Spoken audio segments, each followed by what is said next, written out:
Welcome back to episode 2 of Game On Podcast, The Student Athlete Life. On this episode, we're going to have a guest by name Will Sommer, and he is on the men's lacrosse team at the University of Montevallo. And today we're going to talk a little bit about what it takes to build a championship team and surviving the ups and downs to get to that point through the season. Will, thanks for joining us. Appreciate you having me out here, and we appreciate everything you've done with the media for the men's lacrosse team and all that. Yeah, absolutely. I enjoy doing every second of it, bro. We're gonna kind of talk about with the men's lacrosse team. Obviously, y'all have 2 rings in the past 2 years, and so a lot behind that is not a lot of programs get to see that, and especially it's still a young program as we were when we won our first one, and then when we won our back-to-back one. Mm-hmm. There not a lot of programs get to see or experience that, and so I feel like it kind of is on our part to show everyone what it takes, because there was adversities, there was up and downs the entire time. The season never went smooth, and we just had to keep on fighting adversity to get to that championship game.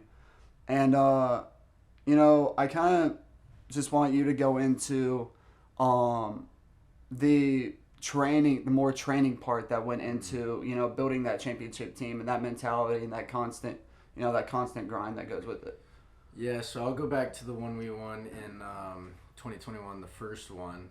The season wasn't overall all that perfect. We started off, we were 0-4 or something like that. Yep. And then after that, we kind of opened our eyes, and the train was rolling, and we won every game throughout the rest of the season. I think the game after Anderson really just flipped a switch. Yep. It was a first-year program, their first ever game, and we lost in overtime. And complete wake-up call. Yeah, it was just not everything's going to be handed to you, and nope. Usually the way it is whoever shows up is going to win. It doesn't matter about necessarily talent-wise. Just whoever shows up, whoever wants it more is just going to come out on top. And I think that's kind of what flipped the switch, was doing everything we could to get better, outside of lacrosse, guys putting in extra work, after practice, before practice, going and lifting on their own, stuff like that. Yeah. It really just played a big factor in what helped us the first year. And then second year, we had a lot of ups and downs, battled a lot of adversity. We started off 0-2 in conference play, and that was a rude awakening. The target was on our back. We had won the previous year. Yep. And everybody wanted to beat us. Everyone wanted to beat us. No one really liked us, and we had a meeting after we went down the second game, and we were like, what can we do to get better, blah, blah, blah, as a team, as a whole. And then losing to UAH probably did not play that big of a factor in it, because it's always a tough game with them, talent-wise, skill-wise, and all that. And then we came back and not necessarily got lucky, but we did the right things, and we came out and won the second one. Man, there's a lot of mental strength that comes into turning a season around like that, and it doesn't just take you, it takes the whole team.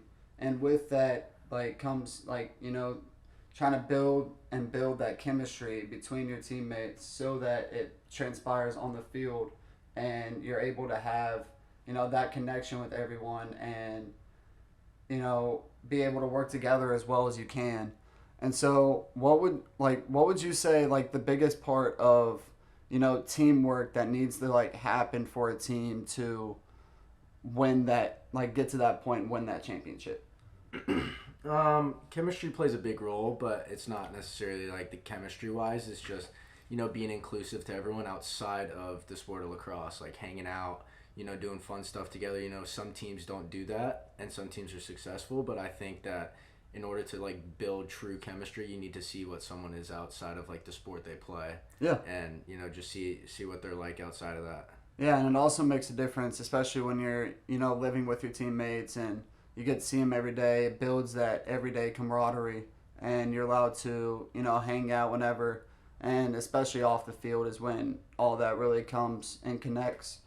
Um, and so what are some personal things that you did that pushed us in that momentum, and some things that you mentally like clicked in? It was like, all right, this is what I need to do to put the team in the best decision in the best place possible to win the championship.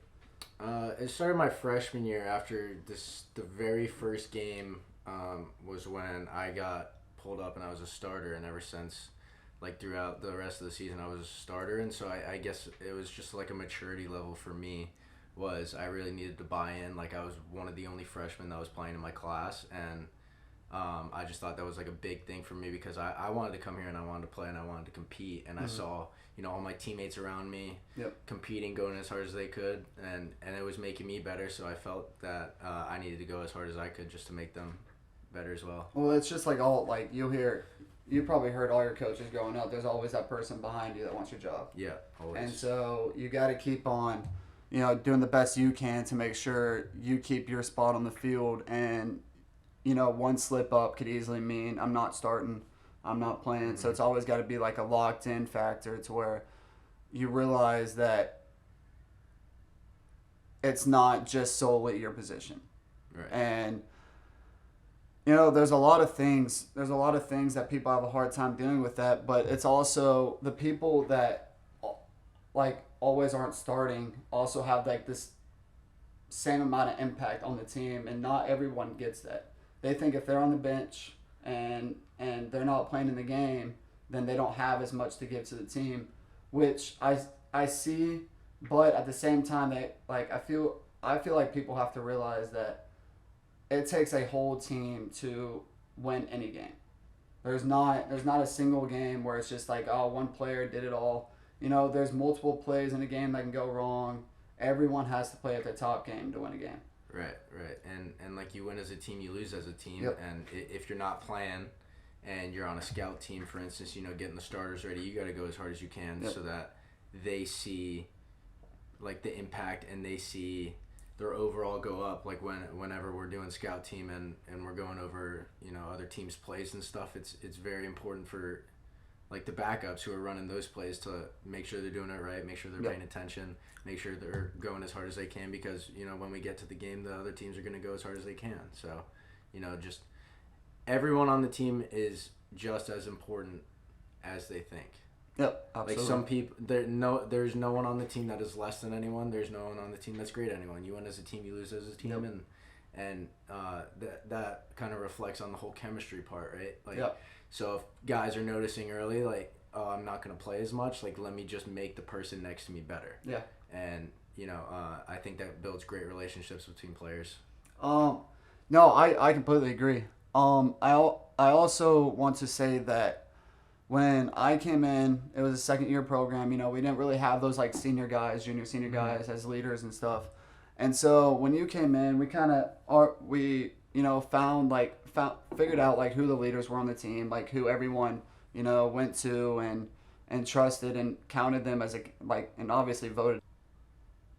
How do you see that having those captains on the team transpired, and the leadership that they were able to, provide us and guidance? How do you see that transpired to having such a productive season and winning a championship?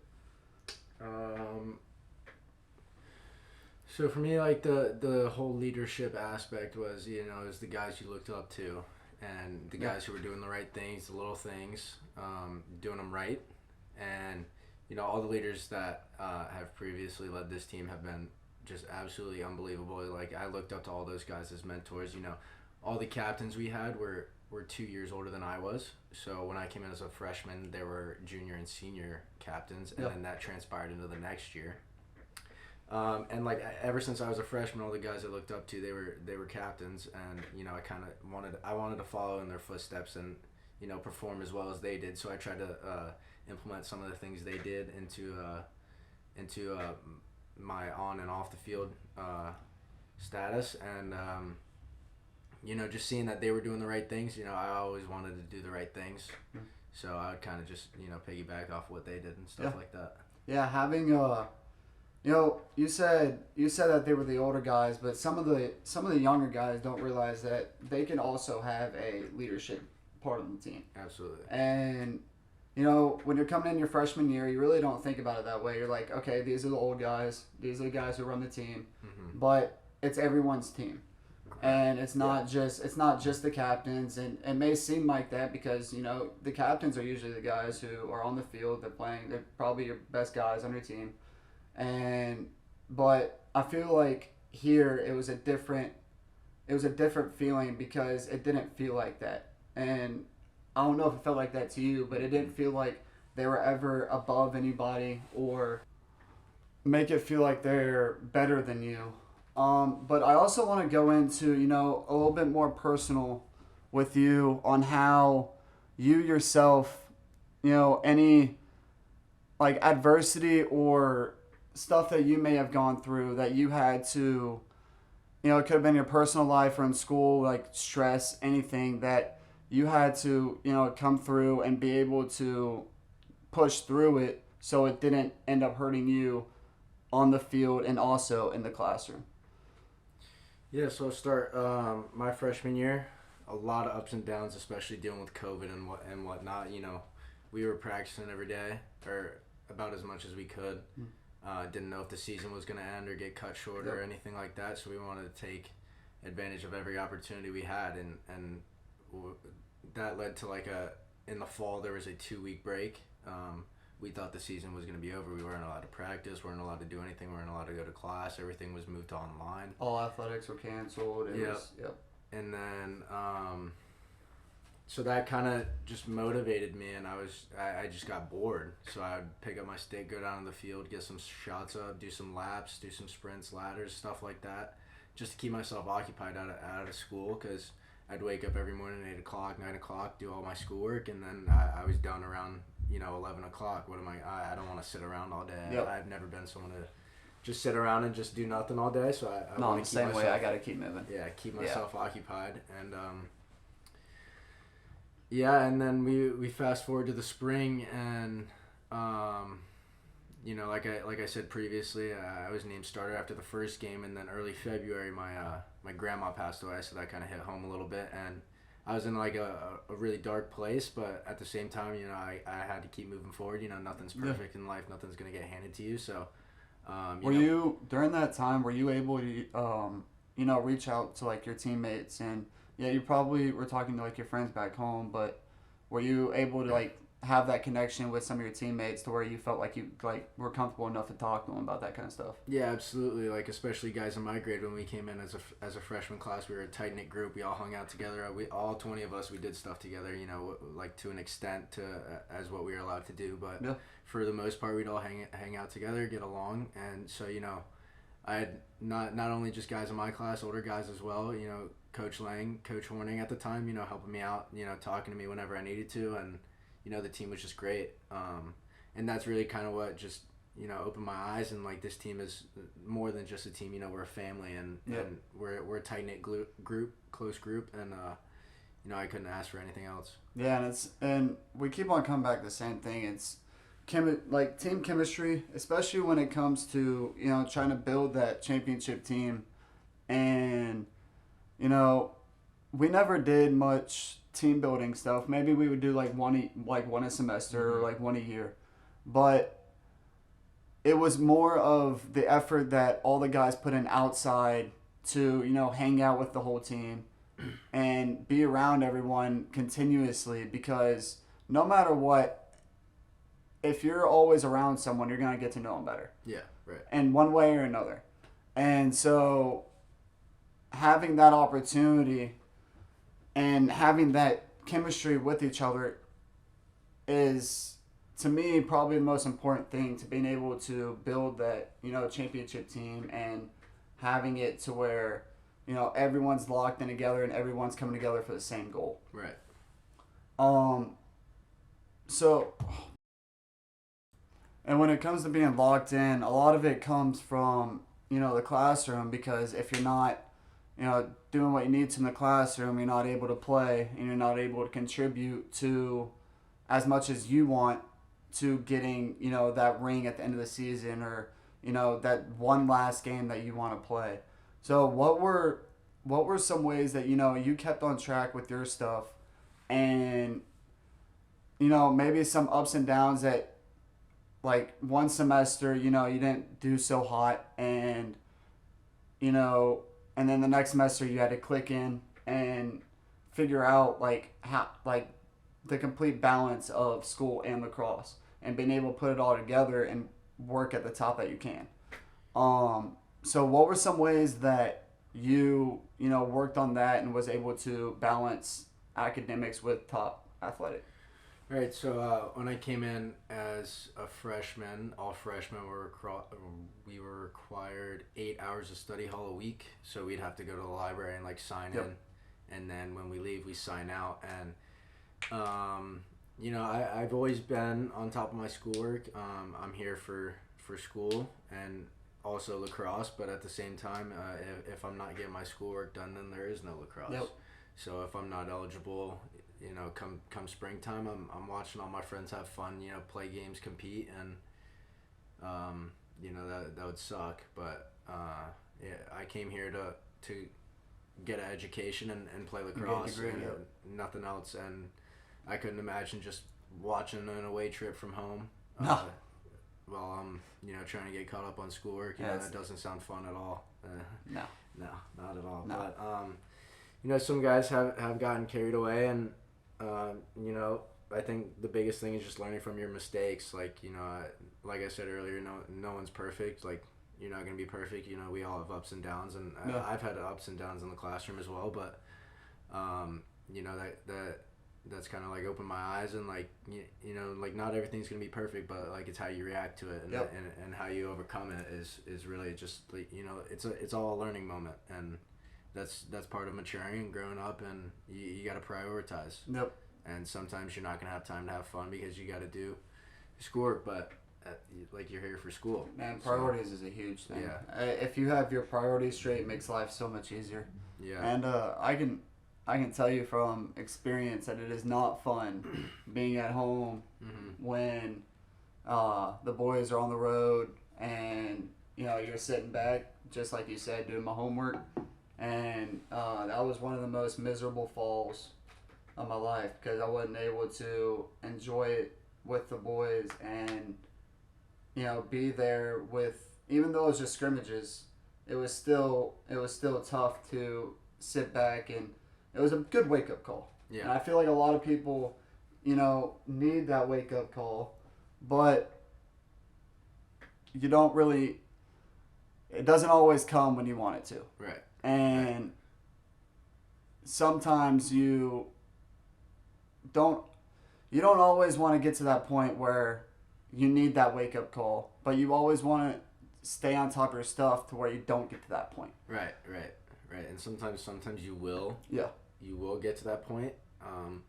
But I mean, if you realize it right away instead of just putting it off for a certain amount of time, then I mean, I think from experiences, I think you will be okay. You just got to realize that as long as you keep going at it, and you don't give up, you don't back down, then there's nothing you can't overcome. Oh yeah, absolutely.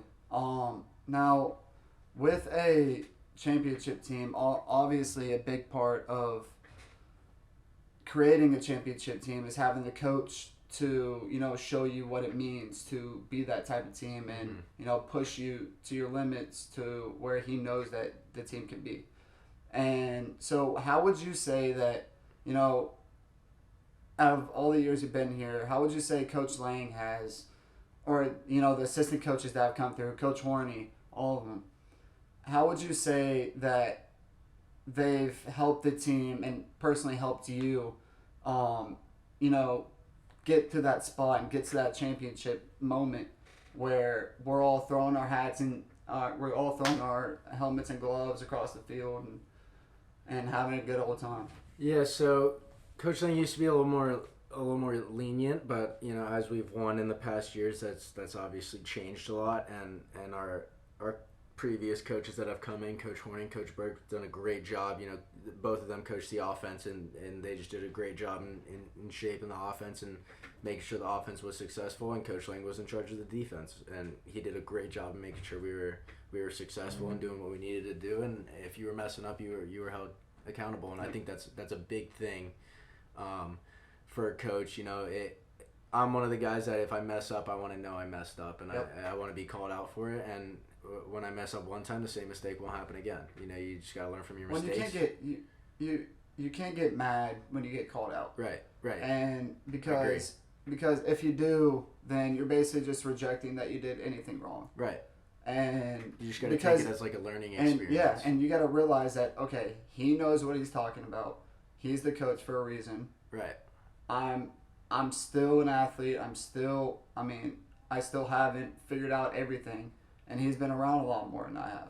And so obviously he knows what he's talking about. And it's a big part when you can trust your coach and are comfortable with, him giving you critiques and everything, because once again, he knows what he's talking about. Yeah, and some guys take it a little more personally than others, but it's never, a personal, like, hey, I'm calling you out because I want to embarrass you. It's nothing like that. It's to make it better. Now, like, if you're making continuous mistakes, then I could see why it could be a little upsetting to you, like, whether it be, like, same mistakes in practice or same mistakes in a game, like, but if I'm making those mistakes, I'm one of the guys that, like, I want to be called out for it. Like, I'm no better than the person to the left or the person to the right to me, and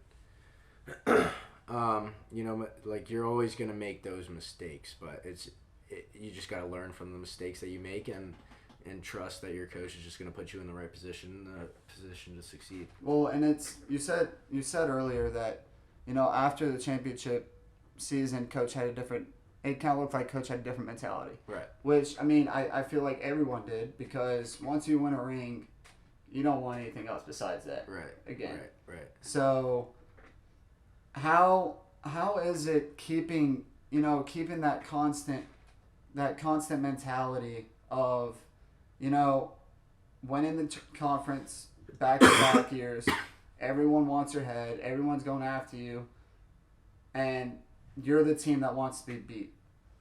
How do you keep that centered to where it doesn't explode on the field? I think a main thing is just like you said, you win one, you want another one. Yep. Like, there was no better feeling than running down to get Kyle Little at the end of the first championship, and then the championship last year doing the same exact thing against the same exact team. It's just, we want more. Waterworks. Right? So now it's just, it's like a roller coaster right now. We got a conference championship, and now we want to take it to the next level. We want to make it to the national tournament. Obviously, that's out of the picture this year, but who says it's out of the picture for any other years coming up? Yeah, absolutely. Right? So I think that also plays a factor into the older guys, especially guys who are seniors, and especially Coach Lang and Coach Olson. It's just like, all right, we have a conference championship. We have 2 conference championships. We're going on our 3rd. What now? Yep. There's always more. Like, you can win as many conference championships as you want, but my goal coming into college is I want to go to a national tournament. Yeah. Like, that's just the thing that's motivating me every day. It's just like, you win your conference and you have a winning season, you are guaranteed to buy into the tournament. Yeah. Well, and that should be anyone's goal, even if you haven't won a conference championship, and that should be everyone's goal when you're coming into college athletics. You want to go to the highest potential competition that you can, and face off against the top teams in the country. Yeah. And you don't want to be content with winning a couple games a season and then that's it. And which I think our whole team has the same mentality of, we don't want to settle for anything other than a ring. Right. The ring just makes everyone happy. It's just one more thing to add to make your hand heavy, and that was a really big awakening last year. I took the off season really hard. I worked out every day. I did everything I could to get better, for myself, and I know other guys were doing the same. Yep. And it's just like I want to win another conference championship, and I want to go to the national tournament. And I think that if most guys buy into that same mentality, I think there's no reason why that won't happen. No, I agree. And if everyone's on the same page, then everyone should be on the same page on the field as well. Right. And if you're on the same page on the field, then everything is so much easier. Yeah, everything clicks. Yeah. So Monteval is a pretty small school. Not a lot of people know about it. When you go home, they ask you where you go to school. You say Monteval, and then it's like a whole explanation. Where is that? Yeah. What is that? It's middle of Alabama. Yeah, that's exactly what I would tell people. And but what makes keep on saying it over and over, but it's kind of just fun to say. Got 2 rings. Right. What and at a school that's in the middle of nowhere, in Alabama, in the South, what makes the Montevallo lacrosse team so special and so different to where we're able to have that success? I think it, like you said, we're a small school in the middle of Alabama. Who would have thought we'd have 2 conference championship back-to-back rings, right? Yep. That's also a lot of the reason why people are coming here, right? Like guys we've had previously, they're coming here because everyone will tell you the school is great, sure, but they'll come here and it's just they've heard that we have won 2 rings. I want what they have. Yep. And everyone wants a ring. We're all here for the same thing. Yep. And that plays a role in just. I know he keeps saying it, team chemistry, right? If we're all working together, we're all working for one goal, and outside of just lacrosse alone, getting to know guys and hanging out with guys, and just interacting with different groups of people on the team, and we'll all as a team even now we will all hang out together, or there will be groups who hang out together and do other stuff together, and sometimes people will go in different groups and everyone likes each other here. Like I said earlier, it's a family, and it really feels like that. Yeah, and it's one thing with teams that can get really dangerous is cliques. Right. And so you get cliques within a team, and then it just tears apart the team, and it doesn't really work as well as if everyone is on the same page. Everyone hangs out together, and I think that when it comes to that, it's rough because you feel like it's inevitable, and you go to different teams and you see that it's the same way over there. How do you see the team as they hang out? Is it really as much cliques, or is it everyone hangs out together? At the start, when we all first move in, all the freshmen want to get to know each other. Yeah. Which is fair. Yeah. Before coming in, I know my entire class, we had a Snapchat group chat. Yep, so same we would thing. all Yep. texting that. We all had to move in at different times, and by the end of my parents moving me in, as soon as they were gone, it was just I was hanging out with all the kids in my grade. What really kind of struck my attention was the first night, an upperclassman reached out to a couple of us and was like, "Let's all hang out, let's get to know each other, And I thought that was kind of not something I would experience, I thought that before meeting the whole team, I would just hang out with the freshmen because, we didn't know anyone else. But, the fact that, guys were texting my phone, just having even my phone number was kind of just impressive. But especially coming out of high school, man, it feels so nice when an older guy comes up to you and it's accepted. Right. It's awesome. It was just kind of just it's like a gateway. And I think that's kind of what just shaped everything, because even in previous years, last year, I would always be very inclusive with guys, and even this year as well, and I will be for the next year as well. But I think that it just makes people feel welcomed. Oh, and wanted, and if guys are feeling welcomed and wanted, then let's do it. Let's build a friendship, let's build a team, let's build a family, and let's just get to our overall goal. Yeah, get another ring together. I agree, yeah. So, Will, thank you for coming on as a guest onto the Game On podcast, and this will sum up the end of episode 2 of Game On Podcast, the student athlete life. Awesome. Thanks for having me. No problem.